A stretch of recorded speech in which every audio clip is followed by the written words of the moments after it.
Good morning everyone. This is our next video of the online class of class 12 biology. Today we will start our last unit ecosystem, जिसके अंदर पहले आपके 4 chapter हुआ करते थे लेकिन 2 चैप्टर आपके कट चुके हैं। हमारा फर्स्ट यूनिट हो चुकी है जिसके अंदर रिप्रोडक्शन का फर्स्ट चैप्टर कट चुका है। सेकेंड चैप्टर हो चुका reproduction in the flowering plant, ठीक है। थर्ड हो चुका reproduction in the human beings और फोर्थ हो चुका, फोर्थ हमने लास्ट टाइम पे किया है, उसमें मैंने आपको बोला था स्टैटिक रिप्रोडक्शन जो उसके अंदर मेन था वो मैंने आपको बता दिया है। लेकिन अगर किसी को ज़्यादा ही डिटेल में जाना है तो वो अपनी प्रीवियस वीडियोस देख सकता है। ये बात समझ आई। उसके बाद जेनेटिक्स में डीएनए का पोर्शन खत्म हो गया था और फर्स्ट वाला चैप्टर उसमें मैंने आपको बोला था कि क्रॉसिंग की प्रैक्टिस करनी है, ठीक है। और आपका इवोल्यूशन चैप्टर कट ही चुका है। इसके बाद आपका है ह्यूमन माइक्रोब्स वाला, ह्यूमन माइक्रोब्स जिसके अंदर मलेरियल पैरासाइट वाली साइकिल है और कुछ काउजल ऑर्गेनिज्म है। इसके अंदर भी आपका strategies in the food enhancement वाला जो हमारा पूरा चैप्टर है वो कर चुका है, ठीक है। इसके बाद हमारा जो बायोटेक वाला है, बायोटेक की यूनिट है, बायोटेक का फर्स्ट चैप्टर भी हो चुका और बायोटेक का सेकेंड चैप्टर भी हो चुका। और अब हमारा जो रहता है वो सिर्फ और सिर्फ 2 चैप्टर रहते हैं, वो भी कौन से वाले, वो आपका रहा है चैप्टर नंबर 13 और चैप्टर नंबर 15। आपको कौन कौन से रहता है, चैप्टर 13 और चैप्टर 15। सिर्फ और सिर्फ ये 2 चैप्टर रहते हैं। इसमें भी मैं आपको इनका नाम बता देती हूँ, इंडेक्स खोल लीजिएगा। चैप्टर 13 है organism and population, organism and population. आप यही वाला चैप्टर स्टार्ट करेंगे, ऑर्गेनिज्म एंड पॉपुलेशन। बहुत ज़्यादा लेंथी चैप्टर है आपकी बुक के अकॉर्डिंग। जेनेटिक्स के बाद जो लेंथी चैप्टर आता है वो यही है, लेकिन हाँ ये समझ आ जाता है जेनेटिक्स के कंपेयर में, क्योंकि जेनेटिक्स थोड़ा कॉम्प्लिकेटेड सी रहती है। इसके बाद आपका है बायोडाइवर्सिटी एंड कंजर्वेशन वाला जो चैप्टर है, चैप्टर नंबर 15 कौन सा है, बायोडाइवर्सिटी एंड कंजर्वेशन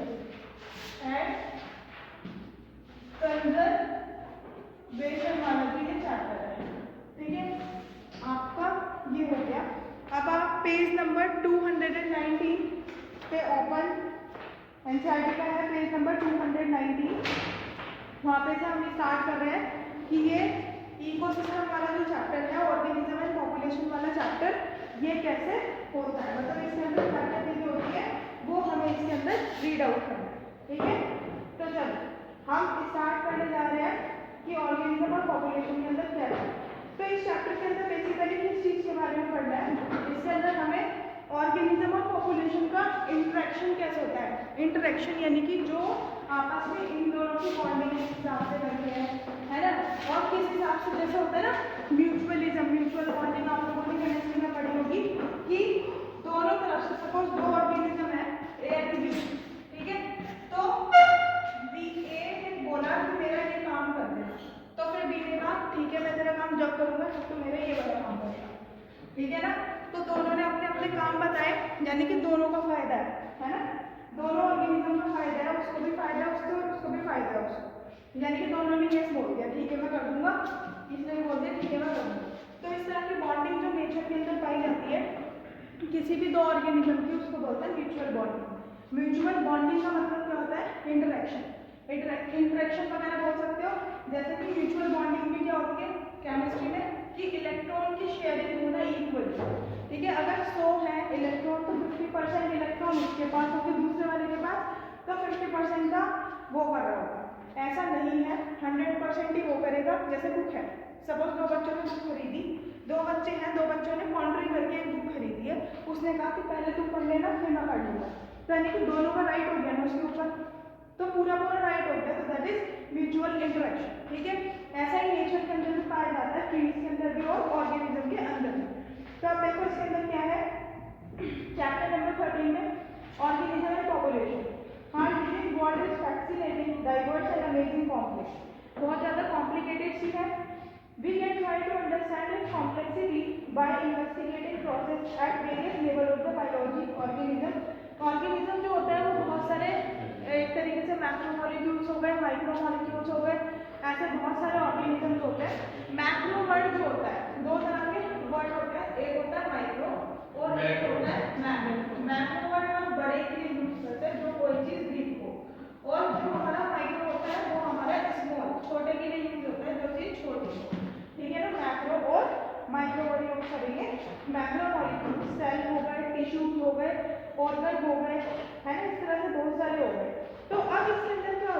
क्योंकि आपकी जो यूनिट है वो इकोसिस्टम है, ठीक है ना। आपकी फर्स्ट यूनिट रिप्रोडक्शन थी, यानी कि रिप्रोडक्शन से रिलेटेड हमें सब कुछ करना था, लेकिन जो हमारी लास्ट यूनिट है वो है हमारी इकोसिस्टम। इकोसिस्टम के अंदर क्या होता है, पूरा वातावरण बोल सकते हो आप। इसके अंदर क्या क्या चीजें आती है, इसके अंदर प्लांट भी आएंगे, वाटर भी आएगा, सनलाइट वगैरह, प्लांट एनिमल्स भी आएंगे, और एनिमल्स भी आपके दोनों तरीके के आएंगे, एनिमल्स भी आपके दोनों तरीके के आएंगे, लोअर ऑर्गेनिज्म भी और हायर ऑर्गेनिज्म भी, ठीक है। यानी कि नेचर के अंदर हम अर्थ को या फिर अपने पूरे एटमॉस्फेयर को जब कहेंगे कि सारी चीजें हैं, पानी भी है सर्वाइव करने के लिए, ह्यूमन बींग्स भी हैं, प्लांट भी है और एनिमल्स वगैरह सब है। एक नेचुरल पूरी सब कुछ चीजें हो गई, किसी भी पर्टिकुलर चीज को सर्वाइव करने के लिए तो उसके लिए हम एक स्पेसिफिक वर्ड यूज करते हैं, दैट इज इकोसिस्टम, ठीक है ना। इको, इसकी स्टडी को क्या बोलेंगे, इकोसिस्टम की स्टडी को इकोलॉजी वगैरह भी आता है ना। लॉजी वर्ड आपको पता है स्टडी के लिए आता है किसी भी चीज की, तो आप क्या देखना, individual, organism, population, community, ecosystem and bio. तो आपको पता है ऑर्गेनिज्म जैसे बहुत सारे सेल जुड़ के क्या फॉर्मेशन कराती है, बहुत सारी सेल जुड़ के टिश्यू का फॉर्मेशन कराती है, टिश्यू जुड़ के ऑर्गन, और ऑर्गन से ऑर्गन सिस्टम, और फिर ऑर्गन सिस्टम से क्या चीज बनती है, पूरा ऑर्गेनिज्म। ऐसे ही इकोसिस्टम की अगर बात करें एटमॉस्फेयर के अंदर तो क्या होता है, पहले आपकी क्या होती है, पॉपुलेशन होती है, नहीं पहले ऑर्गेनिज्म होता है, एक इंसान होगा, जब बहुत सारे इंसान जुड़ जाएंगे तो क्या होगी, वो पॉपुलेशन हो जाएगी। लेकिन अगर खाली ह्यूमन बींग्स है तो वो पॉपुलेशन है, लेकिन अगर ह्यूमन बींग के साथ साथ प्लांट भी हैं, एनिमल्स भी हैं, अलग अलग वेराइटीज आ गई स्पीशीज के, बहुत ज़्यादा लार्ज नंबर में आ गई, तो उसको बोलेंगे कम्युनिटी आ गई, ठीक है ना। अलग अलग स्पीशीज की कम्युनिटी आ गई, और फिर इकोसिस्टम, कम्युनिटी का ग्रुप, इकोसिस्टम, और जब बहुत सारे इकोसिस्टम जुड़ जाते हैं तो वो बायोम का फॉर्मेशन करता है, और बायोम जुड़ के बायोस्फीयर, पूरा बायोस्फीयर जो होता है, ठीक है। तो इस हिसाब से अब हमें इसके अंदर ऑर्गेनिज्म और पॉपुलेशन के इंटरेक्शन को पढ़ना है कि कैसे होता है। At any level of the biological organization we can ask two type of question. For example, when we hear the bulbul singing early morning in the garden, we may ask, how does the bird sing, or why does the bird sing? The how type of the question sees the mechanism behind the process, while the why type of the question sees the significance of the process. इन्होंने बोला है कि bird जो होती है सुबह उठ के एकदम सिंग करती है, तो क्वेश्चन ये आता है कि बर्ड सिंग कैसे करती है और क्यों करती है ना। तो ऐसे ही कुछ इस वाले चैप्टर के अंदर ऑर्गेनिज्म और पॉपुलेशन का इंट्रोडक्शन क्यों होता है और इसकी क्यों नीड है, हमें इस चैप्टर के अंदर यही पढ़ना है। अब इसके बाद क्या है, for the first question in our example, the answer might be in the term of the operation of the voice box and vibration born in the bird. हम लोग भी बोलते हैं, ठीक है, हम लोग कैसे बोलते हैं, हमारे अंदर भी कार्टिलेज प्रेजेंट होता है, वॉइस के अंदर यहाँ पे ये होता है ना एडम्स एपल, जिसको बोलते हैं वॉइस बॉक्स। वॉइस बॉक्स के अंदर क्या होता है, वाइब्रेशन प्रोड्यूस होता है। जब वाइब्रेशन होता है, अगर हमने किसी चीज़ को लोहे पे, सपोज आंटी जब बेल को मारती हैं, जब हैमर मारती है उसके ऊपर, तो वो वाइब्रेट करता है बहुत देर तक। तो ऐसे ही जब हम बोलने की कोशिश करते हैं तो हमारे अंदर जो कार्टिलेज वगैरह होता है वो इस तरह से वाइब्रेट करता है, और वो वाइब्रेशन ही वॉइस यानी कि साउंड की फॉर्म में हमारे मुंह से बाहर आता है, ठीक है। अब इसके बाद क्या है, whereas the second question, the answer may lie in the bird need to communicate with its mate during the breeding season. When you observe nature around you with a scientific frame of mind, you will certainly come up with any interesting question of both types. Why are night blooming plants generally white? जो रात को आप लोगों ने देखा होगा, कई बार notice किया होगा, जो रात को खिलने वाले फूल होते हैं, ऐसे फूल होते हैं ना जो रात को ही खिलते हैं, और कुछ ऐसे फूल होते हैं जो सिर्फ और सिर्फ दिन में ही खिलते हैं, होते हैं ऐसे। तो डे नाइट प्लांट या फिर लाइट प्लांट इस तरह से होते हैं, लाइट लविंग या फिर सन लविंग, इस तरह से करके प्लांट जो होते हैं। तो इसमें कभी देखा है कि जो रात को जो खिलते हैं फ्लावर, नाइट ब्लूमिंग जो फ्लावर्स होते हैं वो जनरली वाइट ही होते हैं। इसका भी तो क्वेश्चन आ गया ना, क्वेश्चन मार्क आ गया। तो इस चैप्टर के अंदर यही देखना है कि बॉन्डिंग कैसे होती है, किस ऑर्गेनिज्म की किस फ्लावर के साथ बॉन्डिंग है, इसको कोएवोल्यूशन वर्ड बोलते हैं। How does the bees knows which flower has nectar, हमें कैसे पता रहता है जो इंसेक्ट होता है या फिर कोई भी बी है, कोई भी इंसेक्ट है, उसको पता है उसका खाना नेक्टर है, वो नेक्टर को सक करेगा जो फूलों के ऊपर प्रेजेंट होता है ना, liquid material, that is juice of the, juice बोल सकते हैं या फिर साफ बोल सकते हैं। जूस के लिए क्या वर्ड आता है, जूस की नहीं, एक और वर्ड आता है, एक आता है सैप वर्ड, ठीक है ना। जो बर्ड होती है वो उसको खाती है, तो उनको कैसे पता रहता है कि इस फूल के ऊपर ये एक्ट है, तो वो भी interaction is organism and population के अंदर ये सब कुछ पढ़ना है, ठीक है। हाउ डज द चिक इसको रिकॉग्नाइज देयर ओन मदर। जो चिक होता है छोटा सा, वो अपनी मदर को कैसे पहचान लेता है कि हाँ यही इसकी मदर है, क्योंकि जनरली जो देखने में होता है वो बिल्कुल सेम ही होता है, ऐसा ही इंटरेक्शन पाया जाता है इन्वायरमेंट के अंदर, ठीक है ना, जो स्पीशीज टू स्पीशीज वेराई करता है। अब इसके बाद है you have already learn in the previous classes that ecology. अब क्योंकि इकोसिस्टम है तो इसके अंदर हमें किस चीज के बारे में पढ़ना होगा, इकोलॉजी के बारे में, इकोलॉजी, ठीक है ना। इको वर्ड अलग है, इकोलॉजी वर्ड अलग है, और लॉजी का मतलब वही टू स्टडी, ठीक है ना, क्योंकि ये भी बायोलॉजी की टर्म है, तो इसलिए बायोलॉजी, इकोलॉजी, ऐसे बहुत सारे, फिजियोलॉजी, साइकोलॉजी, ऐसे बहुत सारे वर्ड आएंगे। तो अब देखो, you have already learned in the previous classes that ecology is a subject which studies the interaction among the organisms and between the organism and its physical aquatic environment। ये important है कि organism और population का interaction कैसा है और इन लोगों का दोनों का इंटरेक्शन आपस में कैसा है और विद द फिजिकल इन्वायरमेंट के साथ कैसा है, क्या है विद जो ये नेचर होता है ना एटमॉस्फेयर, विद फिजिकल इन्वायरमेंट के साथ कैसा है, ये सब कुछ देख रहे हैं कि फिजिकल इन्वायरमेंट के साथ इनका नेचर कैसा है, कैसे सर्वाइव कर रहे हैं और कैसे करेंगे, ठीक है ना। अब इसके बाद है ecology is basically concerned with the four level of the biological organisations. Organism की बेसिस पे इकोलॉजी को डिस्क्राइब किया जाता है, पॉपुलेशन के बेसिस पे, कम्युनिटी के बेसिस पे और बायोम के बेसिस पे। मैं यहाँ लिख रही हूँ चार चीजें कौन कौन सी है। एक तो मैंने अभी बहुत बार ये नाम लिया है पॉपुलेशन के बेसिस पे, पॉपुलेशन जब जुड़ जाएगी तो ऑर्गेनिज्म के बेसिस पे, ऑर्गेनिज्म जब जुड़ जाएगा तो पॉपुलेशन, या फिर ऑर्गेनिज्म को इंडिविजुअल भी तो बोल सकते हो ना, ठीक है। इंडिविजुअल या फिर ऑर्गेनिज्म जब जुड़ेंगे तो क्या बनेगा, पॉपुलेशन, पॉपुलेशन जब जुड़ेगा तो क्या बनेगा, इको, इससे पहले कम्युनिटी ले लो, जब बहुत सारी कम्युनिटी जुड़ेगी तो क्या बनेगा, बायो, और फिर फाइनली बायो जुड़ के बायोस पेयर। ये कुछ इसी तरीके से हो गई, ये जुड़ के ये जुड़ के ये और ये, जैसे सेल, सेल से क्या बनता है, टिश्यू, टिश्यू से क्या बनता है, ऑर्गन, ऑर्गन से क्या बनेगा, ऑर्गन सिस्टम, और फिर फाइनली क्या बन जाएगा, ऑर्गेनिज्म। ये तो हमारे केस की बात हुई, लेकिन इन्वायरमेंट के अंदर क्या देखा जाता है, ऑर्गेनिज्म जुड़ के पॉपुलेशन, पॉपुलेशन जुड़ के कम्युनिटी, कम्युनिटी जुड़ के बायोम, बायोम जुड़ के बायोस्फीयर का फॉर्मेशन बना देता है। और जब हमें इसके बारे में स्टडी करनी होती है, ये वर्ड इंपॉर्टेंट है बहुत ज़्यादा, with its physical environment, physical environment के साथ जब इन सबकी इंटरेक्शन और बॉन्डिंग देखी जाती है आपस में, तो उसको हम क्या बोलेंगे, उसको हम बोलेंगे इकोलॉजी, जो कि एक ब्रांच है बायोलॉजी की ही। अब बात करते हैं ऑर्गेनिज्म एंड इट्स इन्वायरमेंट, क्योंकि हमारा चैप्टर है ऑर्गेनिज्म पॉपुलेशन। सबसे पहले हम इन्वायरमेंट के बारे में देख लेते हैं कि इन्वायरमेंट के बेसिस पे किस हिसाब से करके हमें इसके अंदर क्या करना है, ठीक है ना। अब इसके बाद देखते हैं कि क्या हो रहा है।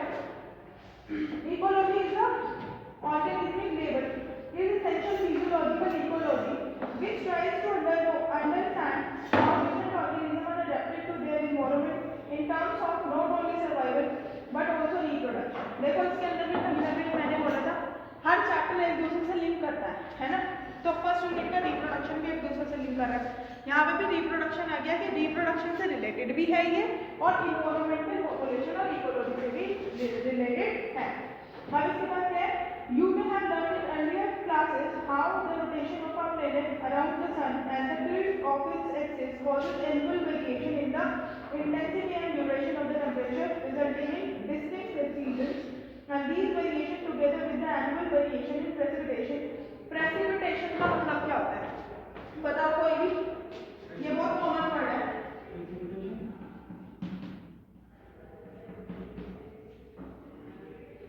प्रेसिपिटेशन का मतलब क्या होता है, प्रेसिपिटेशन का मतलब होता है रेनफॉल,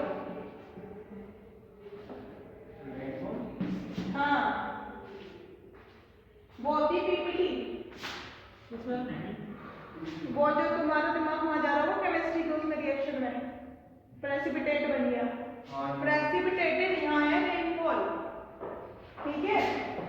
अब इसके अंदर क्या है, हमें इसके अंदर क्या करना है, ऑर्गेनिज्म एंड इट्स एनवायरनमेंट, क्योंकि एनवायरनमेंट है तो हमें सन से रिलेटेड भी पढ़ना कि कैसे रिलेटेड हो रहा है, नहीं जाओगे सामने, ठीक है।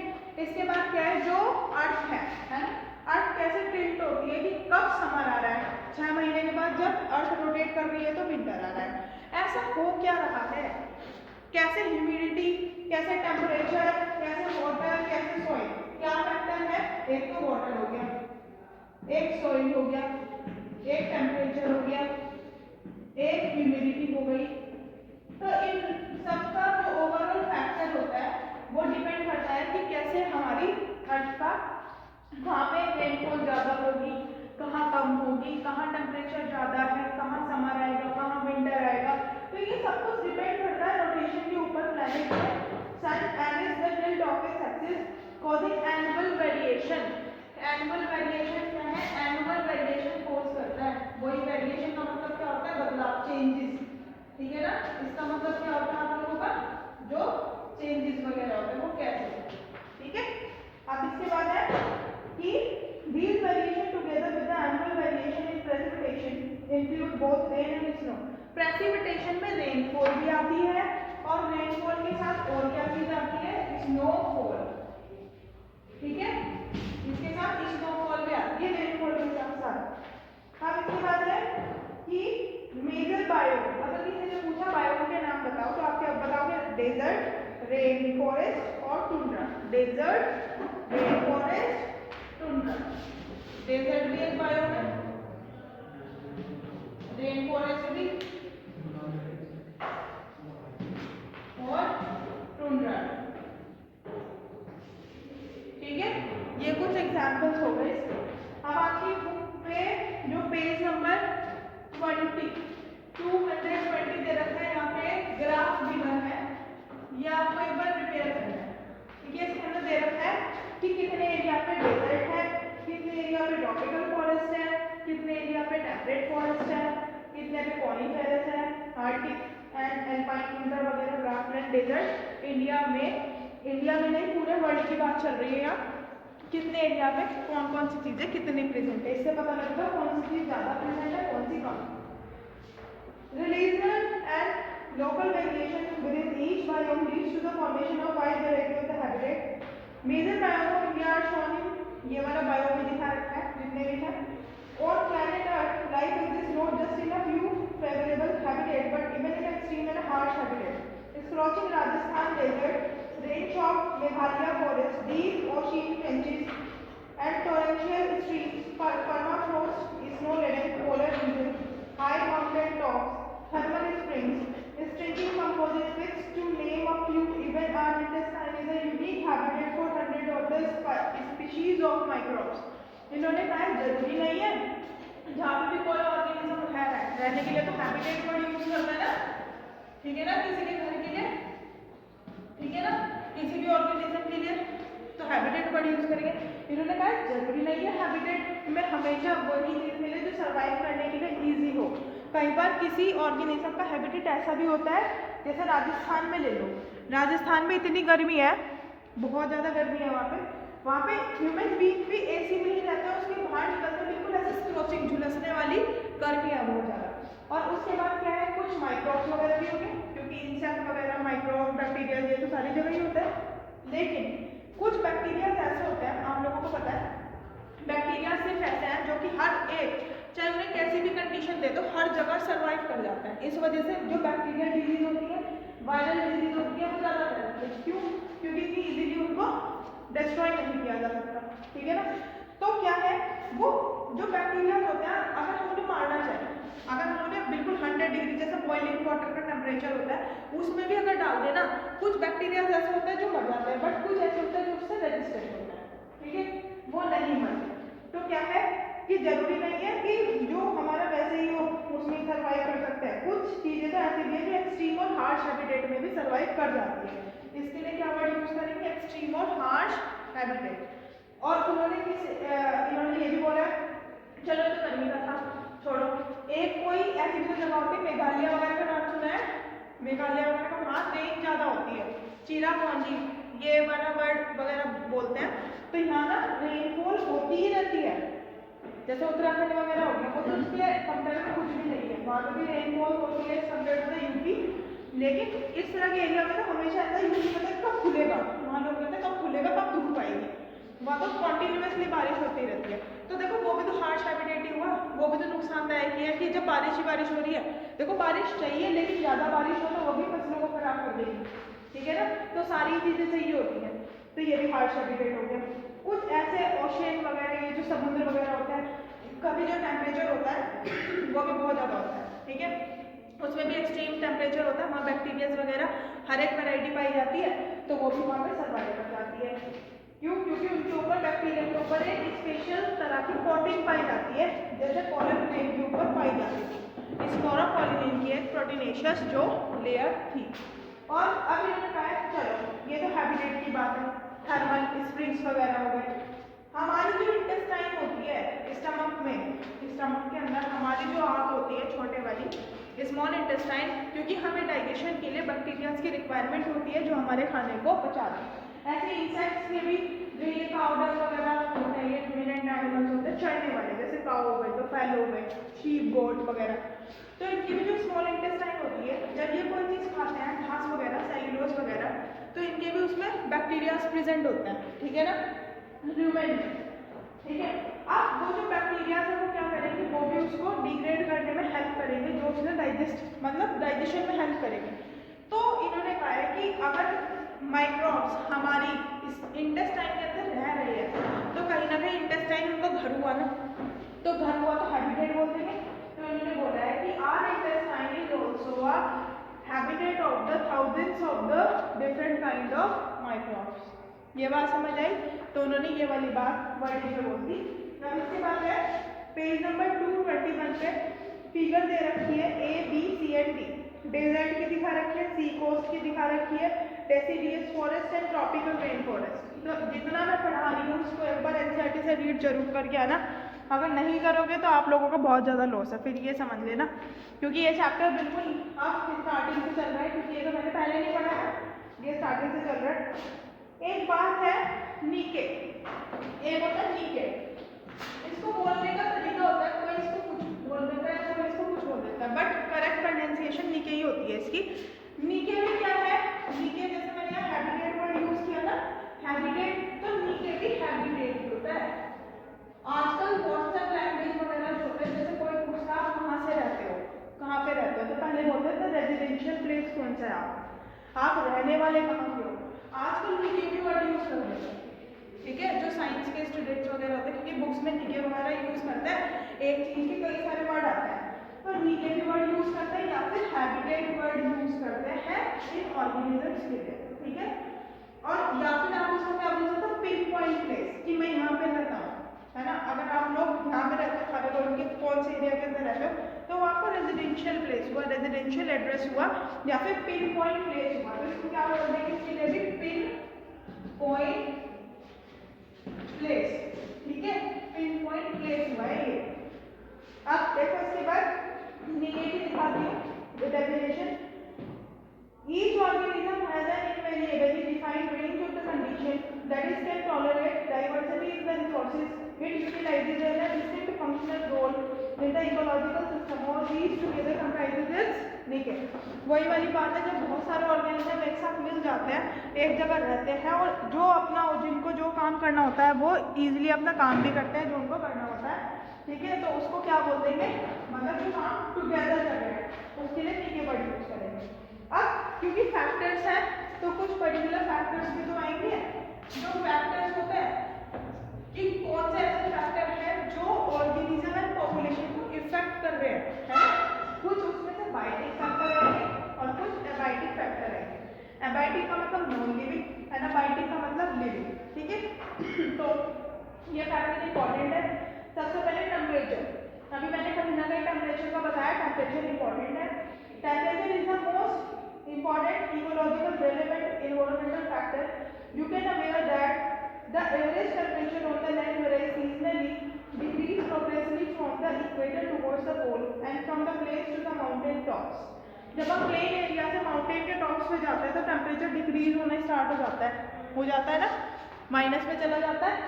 तो अब इन्होंने वही बात बताई है इक्वेटर टू द पोल पे जब हम जाते हैं, क्योंकि जो हमारी अगर एफएसटी पड़ी हो तो बोर्ड भी 9-10 में, ये इक्वेटर होता है, इक्वेटर से पोल की तरफ ऊपर की साइड जाओ तो टेम्परेचर डिक्रीज होना स्टार्ट हो जाता है, ठीक है ना। तो वहाँ पे अगर टेम्परेचर डिक्रीज हो रहा है तो ऑर्गेनिज्म को सर्वाइव करने में बहुत ज़्यादा प्रॉब्लम होगी ना। और वो ज़्यादातर देखे होंगे जो हिली एरियाज के जो पर्सन होते हैं वो ज़्यादातर रेड के होते हैं, वाइट होंगे रेड होंगे ना। तो आप देखो and there are how unique habitats in the thermal springs and deep sea thermal hydrothermal vents where average temperature exceeds 100 degree Celsius. 100 degree Celsius boiling water का टेम्परेचर होता है, जब पानी बॉयल होता है 100 डिग्री सेल्सियस पे हो जाता है पानी बॉयल। तो इन्होंने कहा कुछ तो ऐसा है जब माइनस में जा रहा है बहुत ज़्यादा ठंडा है, और कुछ ऐसा है जो बहुत ज़्यादा डिक्रीमेंट यानी कि माइनस में टेम्परेचर है बहुत ज़्यादा। कुछ ऐसे भी ऑर्गेनिज्म है जो इवन 100 डिग्री सेल्सियस पे जिसमें हम हाथ भी नहीं डाल सकते और वो सर्वाइव भी करता है, वो वहीं पे रहता है, उनका नीचे है वो। और ऐसा कैसे, ऐसा इंटरेक्शन आखिरकार उनकी बॉडी किस चीज़ की बनी हुई है और बॉडी के ऊपर क्या है तो वो देखना है, ठीक है। अब इसके बाद है वाटर के अंदर है एक चीज होती है, इसके अंदर है यूरी हैलाइन और स्टीनो हैलाइन। यूरी हैलाइन ये वर्ड बहुत ज्यादा इंपॉर्टेंट है, यूरी हैलाइन और स्टीनो हैलाइन। एक आएगा यूरी थर्मल, एक आएगा स्टीनो थर्मल। बहुत इंपॉर्टेंट वर्ड है ये। इसका मतलब क्या है, देखो यहाँ पे भी यूरी से ई तो इसमें वो रहता है क्या बोलते हैं साइलेंट, यहाँ पे भी यूरी, यहाँ पे स्टीनो, यहाँ पे भी स्टीनो। बात किसकी डिफरेंस है, हैलाइन और thermal. Thermal for the temperature के लिए आता है, जैसे थर्मोमीटर होता है, ठीक है। स्टीनो के लिए आगे लिखना, स्टीनो के लिए होता है नैरो रेंज यानी कि जो कम चीजों के लिए रेस्पॉन्सिबल है, और यूरी है बहुत ज्यादा जो वाइड के लिए होता है। तो वो ऑर्गेनिज्म, हैलाइन का मतलब होता है खारा पानी, हाइड्रो का मतलब पानी, हैलाइन का मतलब सॉल्ट, ठीक है। अब वो ऑर्गेनिज्म जो पानी में रहता है वो भी कौन से नमकीन पानी में, दैट इज समुद्र की बात चल रही होगी। और वो समुद्र क्योंकि पानी के अंदर नमक ज्यादा होगा, वो ऑर्गेनिज्म जिसके अंदर नमक ज्यादा है लेकिन वो ऑर्गेनिज्म वहाँ पे सर्वाइव कर सकता है, तो उनको क्या बोलेंगे, यूरी हैलाइन। यूरी का मतलब बहुत ज्यादा, मतलब झेलने की पावर जिसकी है। स्टीनो हैलाइन मतलब वो ऑर्गेनिज्म जो खारे पानी के अंदर है, दैट इज ओशन के अंदर है, समुद्र के अंदर है, लेकिन वो ज्यादा टेम्परेचर को ज्यादा सॉल्ट वाले पानी को झेल नहीं सकते, ठीक है, टॉलरेट नहीं कर सकते, यूँ बोल सकते आप लोग। तो उनको क्या बोलेंगे, स्टीनो हैलाइन। अब बात करते हैं यूरी थर्मल की। यूरी कोई wide, thermal for the temperature, वो ऑर्गेनिज्म जो ज्यादा टेम्परेचर को झेल सकता है यानी कि टॉलरेट कर सकता है, तो उसके लिए क्या वर्ड यूज करेंगे, यूरी थर्मल। लेकिन वो ऑर्गेनिज्म जो ज्यादा टेम्परेचर को नहीं झेल सकते, ये ज्यादा के लिए तो नहीं है ना, ये नैरो के लिए है, NaROW, और यूरी के लिए आएगा वाइड, WID, ठीक है। वो ऑर्गेनिज्म जो ज्यादा टेम्परेचर को नहीं झेल सकते, that particular organisms are called as stenothermal. और इनके आपकी बुक के अंदर जब आप रीड करके आओगे, कल के लिए आपका होमवर्क ये है कि मैं आपसे इनके एग्जाम्पल, अगर किसी ने नहीं बताया तो स्टिक लगेगी। Yuri haline, steno haline, Yuri thermal, steno thermal, इनके जितने भी आपके वो हैं आपको इनके एग्जाम्पल्स याद होने चाहिए। अब देखो यहाँ पे water is another the most important factor influencing the life of organism, in fact the life of originated in water, ठीक है। इससे आगे जो ये वाला है वाटर वाला पार्ट वो नेक्स्ट टर्न पे कवर करेंगे। आज के लिए इतना ही, आपको अभी रीड करके आना है 220, 219 से 221, 22 एंड 23 पेज नंबर मैं ओवरऑल सारा करा चुकी हूँ। इसको रीड करना है, ये चैप्टर स्टार्टिंग से स्टार्ट हुआ है, आगे हम वाटर वाले पार्ट से स्टार्ट करेंगे, फिर light and temperature. Thank you.